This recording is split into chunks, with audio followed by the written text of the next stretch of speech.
How's everybody doing? My name is Anthony Brian Logan, and today we got to talk about America's mayor, your favorite mayor. I'm joking, obviously. Lori Lightfoot losing her re-election bid to become Chicago mayor again. Now, this is the first time in 40 years that a Chicago mayor lost their re-election bid. So it's a pretty big thing, pretty significant, and I think that the job she has done over the past few years was enough to be like, okay, this no more of her. We want to go in a different direction.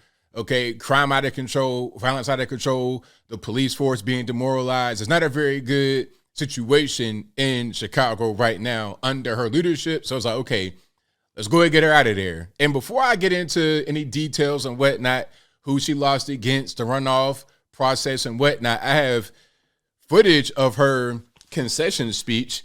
And I will link to this, of course, in the description box. But let's put it on the screen right now and go ahead and roll it. Let me just do this. So thank you and thank everyone so much. I feel a lot of love in this room, as I've felt every step of the way on this journey.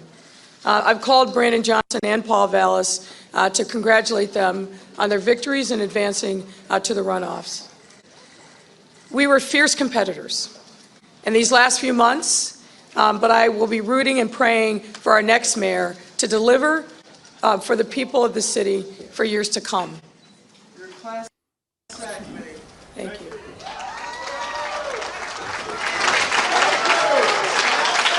So, of course, this is at her campaign headquarters out there in Chicago. So it's going to be some applause and cheering for her. But I think people of the city think a little bit differently of her. Now, let's get to this article. I won't read the entire thing, but of course, it'll be in the box.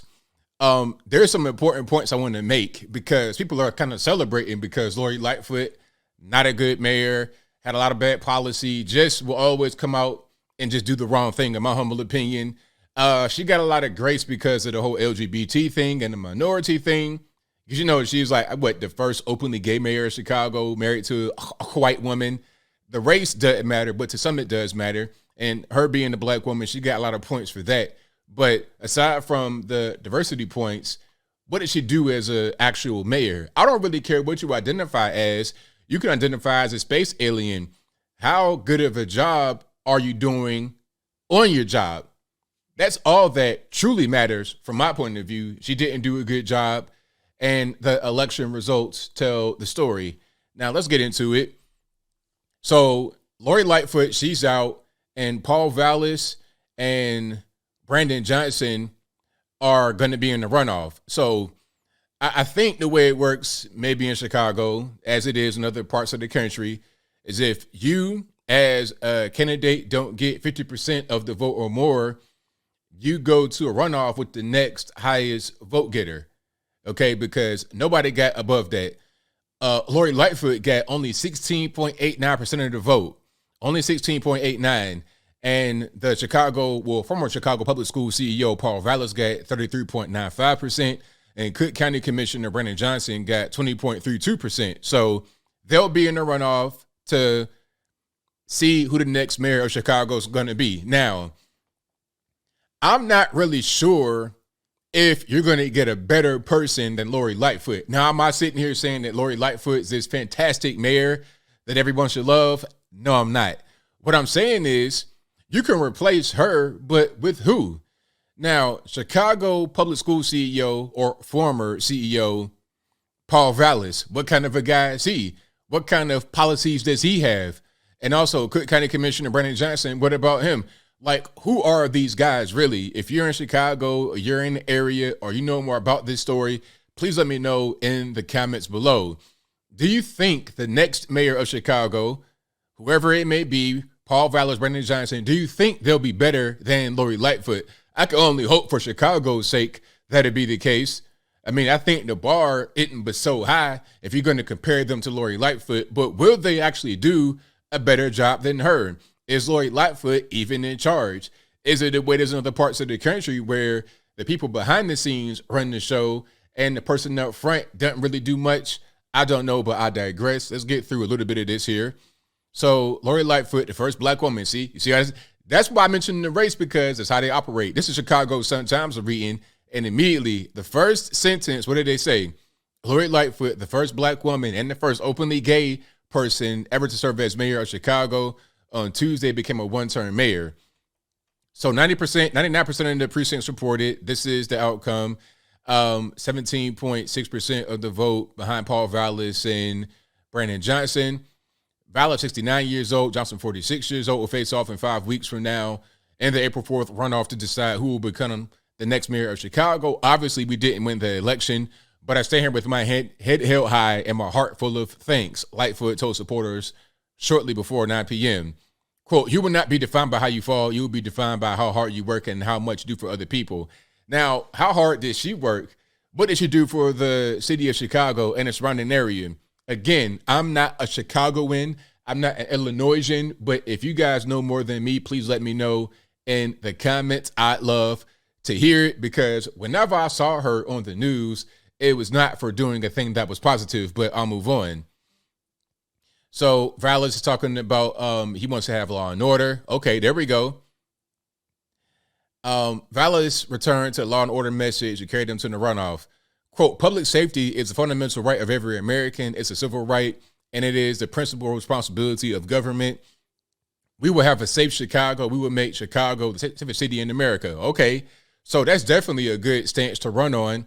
Is he a pro-police person? He sounds that way. You know, you could say certain things like this, and it can be seen as trying to appeal to one particular side of the aisle, kind of a conservative point, but is he that really? I've seen that kind of backfire on people, but the message is a good message if you're really going to follow through on what you promise to implement in the city.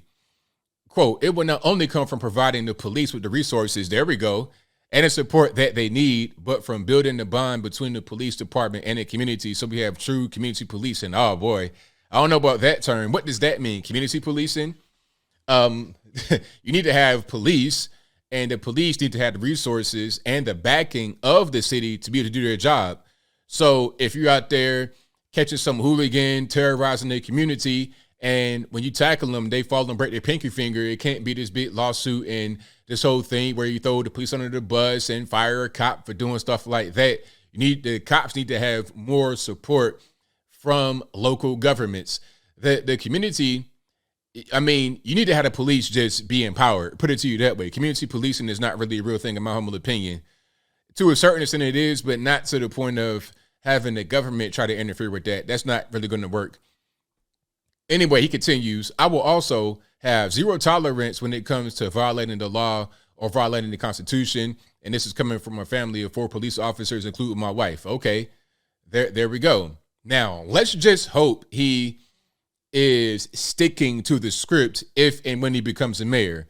Let's just hope. Okay. Now, here's Brandon. And Beeman Johnson said, as his supporters chanted, we want Brandon. Quote, well, Chicago, we did it, y'all. They said this would never happen. I'm so freaking proud because we did this a few months ago. They said they didn't know who I was. Well, if you didn't know, now you know. We have shifted the political dynamics in the city.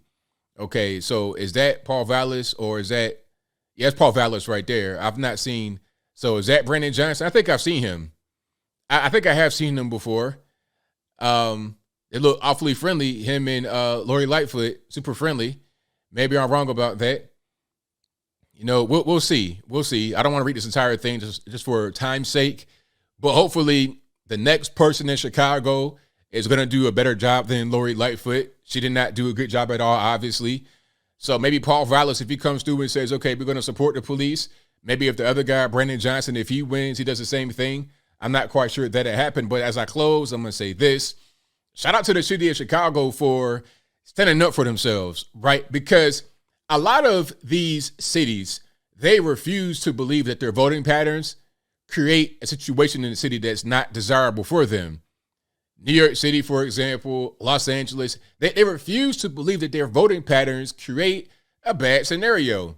So then when they leave the city, when they escape their cities, actually, they go to a brand new place, Austin, Texas, and vote the exact same way, and they get the exact same results. And they're sitting there confused, like, how did this happen? Well, it didn't take a rocket scientist or a brain surgeon to figure it out. It's your voting patterns, because you can escape wherever you are that's going badly for you, but wherever you go, there's you. But I think I'll leave that right there for now. And what say you? How do you feel about this election out there in Chicago? Now that Lori Lightfoot is gone, will Paul Vallis step up to the plate and make a change in the city if he wins? How about Brandon Johnson? Is he going to be this commie type guy that I'm looking at in this article like he appears to be? Whatever your thoughts are, let me know in the comments below. You guys know where I stand. I'm proud of the people of Chicago for going a different direction and not doubling down on the bad decision. Okay, you voted her, it didn't work out. Let's move forward and try to get the city back on track. So shout out to you guys for doing that for yourselves. Hopefully it works in your favor. But whatever your thoughts are, please let me know in the comments below. And that's all I got to say for this video. If you like what you heard, please comment, rate, share, and subscribe. Peace.